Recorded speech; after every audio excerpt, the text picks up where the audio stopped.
Happy Sunday, my dear friends. It's Gord, your hurtin' hippie, and good morning, good afternoon, good evening. I hope this finds you well. Uh, today, today's subject is brought to you by me. It was just something I felt really good about today. Intermittent fasting, an update on my progress with it. Uh, I'm doing really well. I have lost almost 11 pounds. I wanted to lose 12 to 15, and I'm almost there. It's been a month, maybe a month and a half, and it's working beautifully. And I think the major thing that helped was dropping sugar. I took, I won't say it's 100% out of my diet, but I really didn't have much. But um, I've stuck to this. I used to snack a little in the afternoon. I don't now. I have my window of eating and my window of not eating, and I'm sticking to it. So let's take a step back. What is, for those who didn't see my first video, what is intermittent fasting?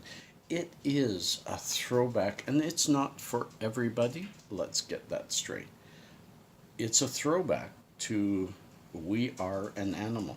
We are an animal. Our bodies were designed like animals' bodies, not to sit down to 3 wonderful meals a day and all that stuff. That came because we've domesticated so much of our food that we can eat abundantly and regularly, and we were raised with things like breakfast is the most important meal of the day. Well, our ancestors didn't have breakfast. They didn't wake up in the morning and make themselves something. They woke up in the morning with a hungry tummy and spent most of the day looking for food. And then when they finally got enough to feed their family, whether it be gathering berries or chasing down a mammoth, they would bring it home, and hopefully every day they would eat. Sometimes they would even go a couple of days without eating. It's what our body was really designed for. Doesn't mean that the intermittent fasting is for everybody or for you, but it certainly seems to work for me. Now, I studied it, and one thing I want to say very clearly is there are a few avenues of intermittent fasting.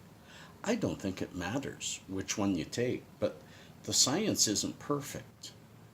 And I say that because I've had more than one person, a couple of people tell me, well, you can't have coffee or you're not fasting.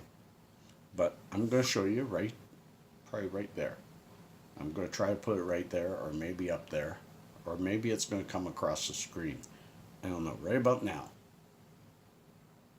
And you pause and you read that.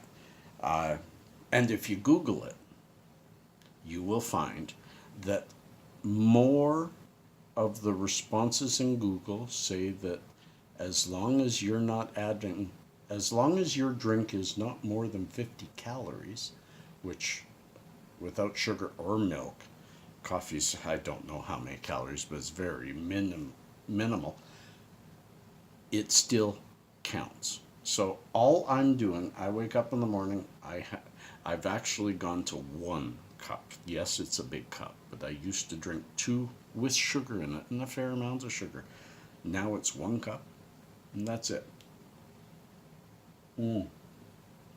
Because I still need that boost of energy in the morning. And yes, I could get it from sativa, but I don't want to have that THC high all morning and slowly burn out or keep that high up.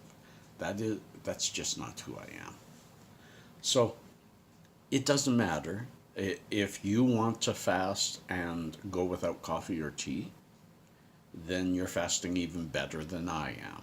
If But if you want to, I mean, I think the idea behind intermittent fasting is as long, because some say your window for eating should be 8 hours and your fasting window 16.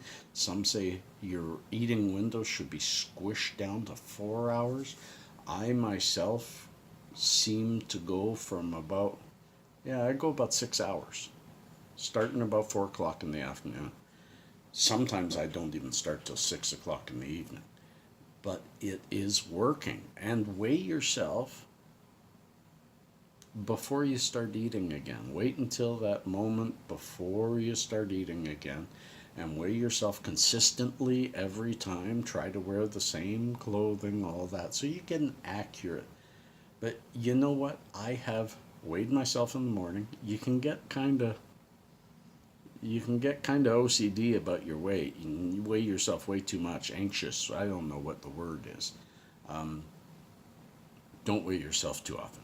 I've weighed myself when I get up and then weigh myself a couple hours later after having absolutely nothing and have gained weight. So maybe I got a cheap, crappy scale. I don't know. But over, I use Google Fit and I keep track of my weight, and it has gone from 165 and a half down to 156, 155. It is right around there. And I had a 154 yesterday. It really felt good. My average weight throughout most of my life was 145. I don't think I need to get there. I'm feeling so much healthier at this weight. This loss of 8 to 10 pounds has been fantastic. But I will not recommend this diet to anybody, because a person has to find their own diet, their own method, their own way to get to where they want to be. And I've also had people who say, I'm older, I'm just going to let my body do what it does. As long as you eat healthy, I guess that's okay. You got to make what choice is right for you in your moment, in your reality. And we all, as wonderful stewards of each other, I love it that people came to me and said, hey, you could do better by not drinking coffee. I appreciate that. I appreciate all the input. And yes, there's a few scientists. Joe Rogan has actually done a couple shows on it. He had a scientist on a little while ago that said you just can't eat or drink anything but water during your fasting period. But Joe Rogan's also had other people on, also dietitians and scientists and stuff, who have said, hey, drink your coffee, drink your tea, just don't put stuff in it that's really going to activate the metabolism against it. Because the idea is the body's looking for food to come down and the stomach doesn't get it and it starts eating at your fat deposits. That's why we have deposits, for those moments when we're starving. And your body will do it, and it'll get trained better and better to do it. I've even cheated on my diet a bit and had a little bit of chocolate lately, and I'm not gaining weight back again. Of course, I'm not cheating much, and it has forced me into a newer and better way of eating. It's becoming a new lifestyle instead of a diet.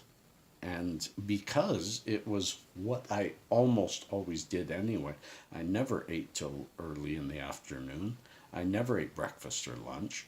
Now I just wait even a little bit longer. I'm more in the hungry, and I have to monitor myself while I eat, because when you're that hungry, sometimes you go, wow, I could gobble this down. You got to control yourself. And it takes a while. It takes a little bit of discipline, a whole lot of love of yourself, and a whole lot of patience.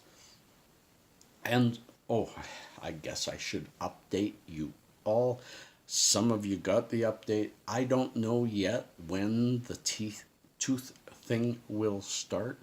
And I don't know how or if I can do my videos during this transition. So stay tuned. We will see. Once I start losing some of the bottom teeth, these top teeth will probably fall down a lot, or I may have to have them out. So I may be, just a minute,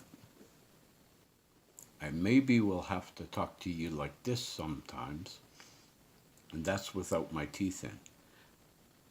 You guys tell me if that's going to freak you out. I don't like talking without my teeth in, and they may not stay in when the whole bottom's raw and sore. So maybe there'll be no videos for a week or two.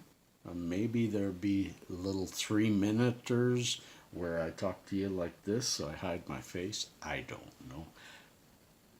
I'll do what you guys ask. So friends, peace and cheers, love and harmony.